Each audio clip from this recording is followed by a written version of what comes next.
ನಮಸ್ಕಾರ ಫ್ರೆಂಡ್ಸ್, ನನ್ನ ಚಾನೆಲ್ಗೆ ಸ್ವಾಗತ ಸುಸ್ವಾಗತ. ಅಶ್ವಿನಿ ದೇವತೆಗಳು ಯಾರು? ಅಶ್ವಿನಿ ದೇವತೆಗಳಿಗೆ ಕುದುರೆ ಮುಖ ಬರಲು ಕಾರಣವೇನು? ಅಶ್ವಿನಿ ದೇವತೆಗಳ ಮಹತ್ವವೇನು? ಈ ವಿಡಿಯೋದಲ್ಲಿ ತಿಳಿದುಕೊಳ್ಳೋಣ ಬನ್ನಿ.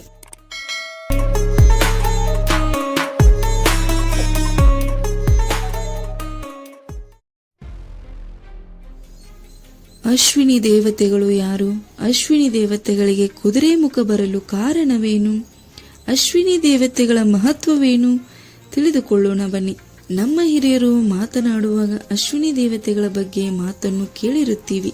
ನಾವು ಕೆಟ್ಟ ಮಾತುಗಳನ್ನಾಡುವಾಗ ನಮ್ಮ ಹಿರಿಯರು ತಡೆಯುತ್ತಾರೆ. ಬಿಡ್ತು ಅಂತ ಹೇಳು ಎಂದು ಒತ್ತಾಯಿಸಿದ ಅನುಭವ ನಿಮಗೂ ಆಗಿರಬಹುದು. ನಾವು ಕೆಟ್ಟ ಮಾತುಗಳನ್ನು ಆಡುವಾಗ ಅಸ್ತು ದೇವತೆಗಳು ಅಸ್ತು ಎಂದರೆ ಅದು ಖಂಡಿತ ನಡೆಯುತ್ತದೆ ಎನ್ನುತ್ತಾರೆ. ಈ ಕಾರಣಕ್ಕಾಗಿ ಕೆಡಕು ಮಾತುಗಳನ್ನು ಆಡಬಾರದು. ಈ ಅಸ್ತು ದೇವತೆಗಳು ಅಂದರೆ ಅಶ್ವಿನಿ ದೇವತೆಗಳು ಯಾರು? ಇವರು ಅಸ್ತು ಅಂದಾಕ್ಷಣ ನಾವು ಆಡಿದ ಮಾತುಗಳು ನಿಜವಾಗುತ್ತದೆಯೇ? ತಿಳಿದುಕೊಳ್ಳೋಣ ಬನ್ನಿ. ಸೂರ್ಯದೇವನ ಪತ್ನಿಯಾದ ಸಂಧ್ಯಾದೇವಿಯು ಸೂರ್ಯ ಭಗವಾನರ ತಾಪವನ್ನು ತಾಳಲಾರದೆ ಕಷ್ಟಕ್ಕೆ ಸಿಲುಕಿಕೊಳ್ಳುತ್ತಾರೆ. ಇನ್ನು ಸೂರ್ಯ ಭಗವಾನನಂತೂ ತನ್ನ ತಾಪವನ್ನು ಕಡಿಮೆ ಮಾಡಿಕೊಳ್ಳಲು ಬಯಸಿದರೆ ಜಗತ್ತಿನಲ್ಲಿರುವ ಎಲ್ಲ ಜೀವರಾಶಿಗಳಿಗೆ ಅಪಾರ ಕಷ್ಟಗಳು ಉಂಟಾಗುತ್ತವೆ ಎಂದು ತಿಳಿದು ಸಂಧ್ಯಾದೇವಿಯು ಹಿಮಾಲಯ ಪರ್ವತದತ್ತ ವಿಶ್ರಾಂತಿ ಪಡೆದುಕೊಳ್ಳುವುದಕ್ಕಾಗಿ ಹೋಗುತ್ತಾರೆ. ಅಲ್ಲಿ ಯಾರಿಗೂ ಗುರುತು ಸಿಗದ ಹಾಗೆ ಸಂಧ್ಯಾದೇವಿಯು ಹೆಣ್ಣು ಕುದುರೆಯ ರೂಪವನ್ನು ತಾಳಿ ವಿವರಿಸುತ್ತಾರೆ. ಇದನ್ನು ಕಂಡ ಸೂರ್ಯ ತಾನು ಗಂಡು ಕುದುರೆಯ ರೂಪ ತಾಳಿದ ಸಂದರ್ಭದಲ್ಲಿ ಹುಟ್ಟಿದವರೇ ಈ ಅಶ್ವಿನಿ ಕುಮಾರರು. ಇವರಿಬ್ಬರು ಅಪ್ರತಿಮ ಸುಂದರರು ಮತ್ತು ಯಾವಾಗಲೂ ಜೊತೆಯಲ್ಲಿ ಇರುವವರು. ಇವರ ವಾಸ ಸ್ವರ್ಗದಲ್ಲಿಯೇ ಆದರೂ ಆಗಾಗ ಭೂಮಿಗೆ ಬಂದು ನೇಗಿಲು ಹಿಡಿದು ಹೊಲ ಉಳ್ಳುತ್ತಿದ್ದರು. ಇವರದು ಸ್ವರ್ಣಮಯ ರಥ. ಹೊಲ ಉಳ್ಳುವ ನೇಗಿಲಿಗೆ ಒಂದು ಸಾರಿ ಹಂಸವನ್ನು ಹೂಡಿದರೆ ಇನ್ನೊಮ್ಮೆ ಗರುಡನನ್ನು ಮತ್ತೊಮ್ಮೆ ಕತ್ತೆಯನ್ನು ಹೂಡುತ್ತಿದ್ದರು. ಮೇದು ಎಂಬ ರಾಜ ಎಷ್ಟೇ ಶಕ್ತಿಶಾಲಿಯಾದರೂ ಯುದ್ಧದಲ್ಲಿ ಮಾತ್ರ ಸೋಲುತ್ತಿದ್ದ.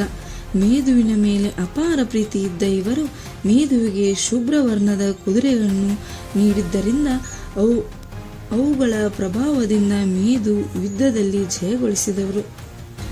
ಒಂದು ಸಾರಿ ಅಸುರರು ರೇಬನೆಂಬ ಋಷಿಯ ಕೈಕಾಲುಗಳನ್ನು ಮುರಿದು ಒಂದು ಹಾಳು ಬಾವಿಯಲ್ಲಿ ಹಾಕಿದ್ದರು. ಪಾಪ ಋಷಿ ಸುಮಾರು 10 ರಾತ್ರಿಗಳನ್ನು ಆ ಹಾಳು ಬಾವಿಯಲ್ಲೇ ಕಳೆದರು. ಇದನ್ನು ತಿಳಿದ ಅಶ್ವಿನಿ ಕುಮಾರರು ಆ ಋಷಿಯನ್ನು ಬೆಣ್ಣೆಯಿಂದ ಕೂದಲು ತೆಗೆದಂತೆ ಬಾವಿಯಿಂದ ಮೇಲೆತ್ತಿ ಆರೈಕೆ ಮಾಡಿದರು. ಅಶ್ವಿನಿ ಕುಮಾರರನ್ನು ಪ್ರಾರ್ಥಿಸಿ ವರ ಪಡೆಯುವುದು ಆಗಿನ ಕಾಲದ ಒಂದು ಪದ್ಧತಿಯಾಗಿತ್ತು. ಅಶ್ವಿನಿ ಕುಮಾರರು ನಾರಾಯಣನನ್ನು ನೋಡಲು ಬಂದಾಗ ಅವರು ಲಕ್ಷ್ಮಿಯೊಡನೆ ಏಕಾಂತದಲ್ಲಿದ್ದರು.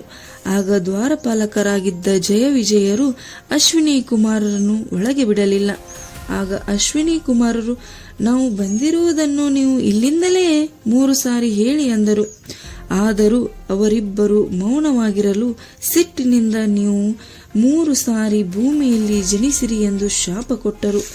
ಅದರಿಂದಾಗಿಯೇ ಜಯ ವಿಜಯರು ಹಿರಣ್ಯಾಕ್ಷ, ಹಿರಣ್ಯಕಶಿಪು, ರಾವಣ, ಕುಂಭಕರ್ಣ ಮತ್ತು ಶಿಶುಪಾಲ ದಂತವಕ್ರರಾಗಿ ಜನಿಸಿದರು.